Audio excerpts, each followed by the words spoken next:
I cry pretty easily. One of the first ones I remember making a big impression on me, just because I didn't have a lot of experience with art house movies growing up, was Persona. The two that just popped into my head are Gus Van Sant's My Own Private Idaho. And I watched that movie repeatedly when I was younger. And around the same time that I was watching My Own Private Idaho repeatedly, for some reason I was watching Steel Magnolias repeatedly. When Sally Fields, when I think it's Julia Roberts is her daughter in that movie, and she dies, and she's like, goes to the graveyard, and she's like, I think the character's name is Selby, and she's like, "Come on, Selby, take me," or something. And that always got me. My girl makes me cry so much. When Macaulay Culkin dies and she goes up and she's like, "Where are his glasses? He can't see without his glasses." Always like bawling. The one that got me was a movie called Ballad of a Soldier. It was World War I. It was about a soldier getting leave from the front to go home and see his mother for the weekend. And I remember that made me cry. Free Willy. Because, I'll tell you this, Free Willy was the first movie I ever saw in America. And I was 8, 9 years old. I was like, "Save the whale!" Like, I was like heartbroken over this whale. Totally Heroes. It's a really beautiful movie about a man who thinks another man got his life, and he spends the movie trying to kill the man. You know, he sees someone who he grew up with who had the beautiful girl, and because he thought this other person had his life, he totally missed his life. King's Speech, actually, although I know that sounds like ridiculous. I think any act of courage, when somebody's being courageous, or an act of friendship or love, makes me cry. Yeah, I watched Born Free, didn't make me cry. The Lion King. When Dad dies, that's tough. Field of Dreams. Hey, Dad, do you want to have a catch? Stop it, Kevin. Forrest Gump.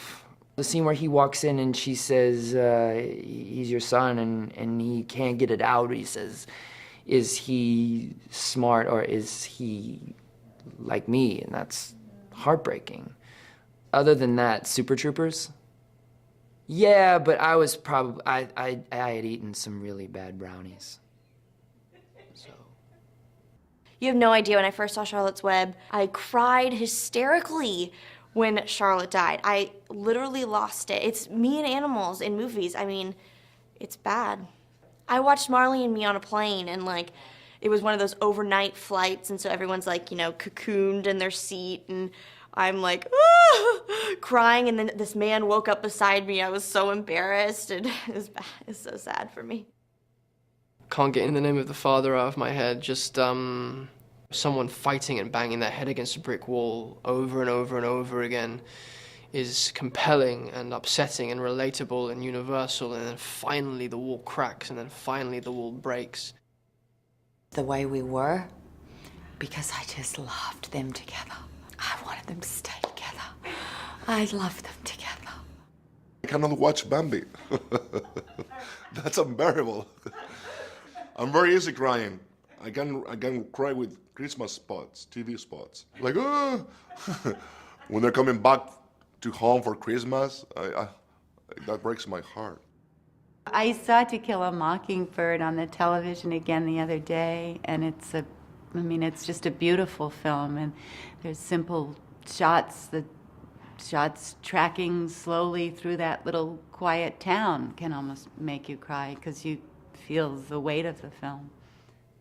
Riding Giants, and it's about big wave riders, but especially about that man called Laird Hamilton.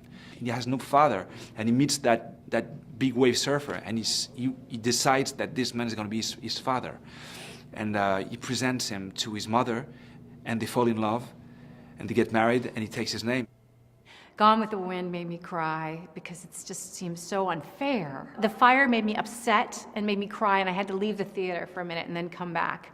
But then the end made me cry too, you know, because I thought everything was going to work out, and it didn't. I got very disappointed. going way back, a movie called Biscuit Eater when I was a kid. You know, one of those typical dog movies where the dog dies. And I was 10 or 8, 9, 10 years old. We used to go to the movies in the Marine base in San Diego for a dime. I was so devastated when that dog died. I was just a kid.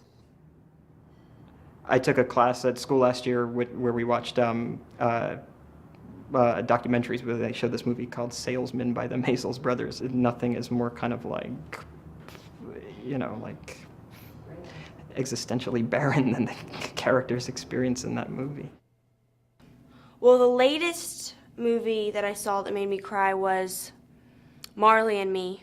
We were at a sleepover, and you know, the dog, like, it's closing his eyes, and I was just sobbing. It was 3 girls, me and my 2 other friends, and 2 of us were just crying, sobbing, and then we looked at our other friend, we're like, why aren't you crying? This is, like, so sad. And she's like, oh, well, I like cats.